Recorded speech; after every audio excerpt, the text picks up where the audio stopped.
I'm Still Here is from director Walter Salles, Oscar-nominated director of Central Station and The Motorcycle Diaries. I'm not familiar with either of those movies, but the trailer used them as a selling point, so I'm using those as his background.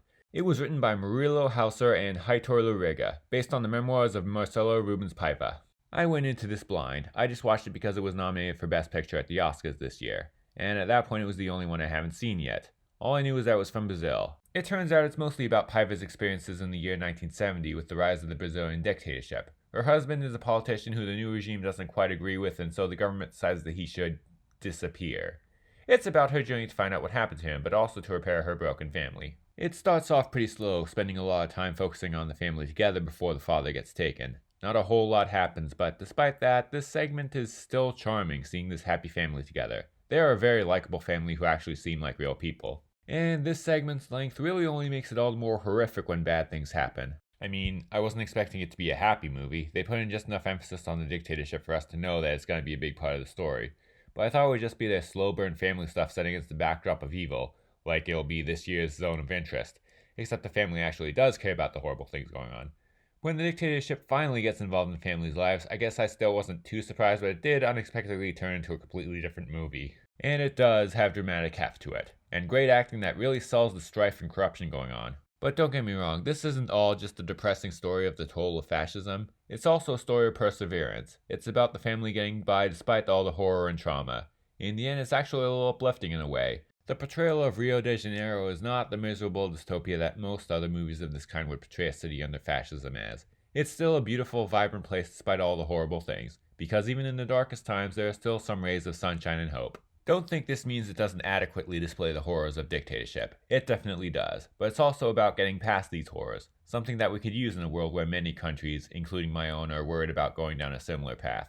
It serves as a warning, but a comforting one to the downtrodden and just those who feel powerless in general. In terms of complaints, I guess it could have cut out some stuff at the end. There's a couple big time jumps in the last act, and yes, those sequences are all necessary, but they're also a little long, and a lot of it could be cut out without really losing anything. But all in all, I'm Still Here is a well-acted historical drama that's disturbing and relevant, but still leaves us on a somewhat upbeat note. It starts out slow, but that only helps when it actually takes off. A tale of real pain and real perseverance about a family who, despite everything, is still here.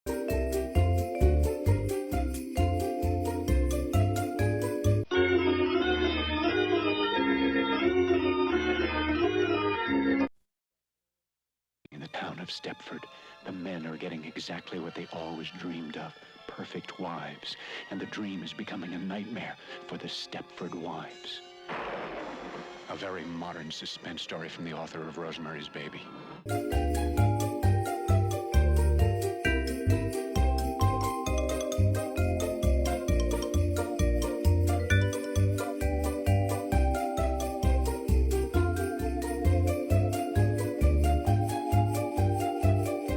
Companion is from writer and director Drew Hancock, and as the trailers say, the creators of Barbarian. For a long time I figured it would be like the creative team. When I believed that, I think the only reason that it didn't make it onto my most anticipated video was just because I forgot about it.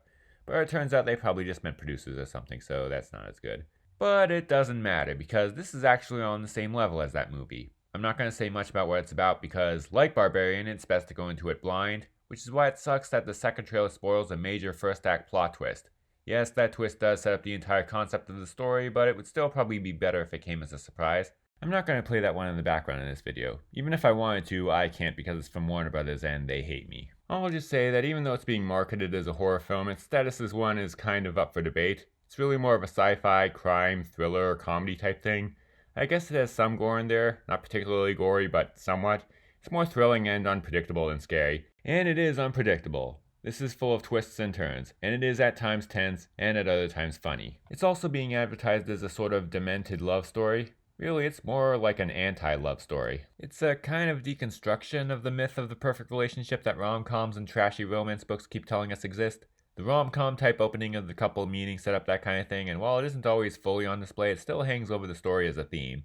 But in reality, it's about that relationship falling apart because these people aren't who they seem. And one of them is way worse than he seems. It's not as explicitly feminist as that spoiler trailer let on, but it still definitely has that kind of messaging. Is it the worst date movie ever? I don't know, but it's a lot of fun. I guess the complaint I have about it is that a lot of the tension is spoiled because they actually tell us how the movie will end at the very beginning. Not in that vague Shaun of the Dead type way where it vaguely hints towards things that happen. No, there's voiceover that straight up tells you how it ends, which really spoils a lot of the suspense in the climax.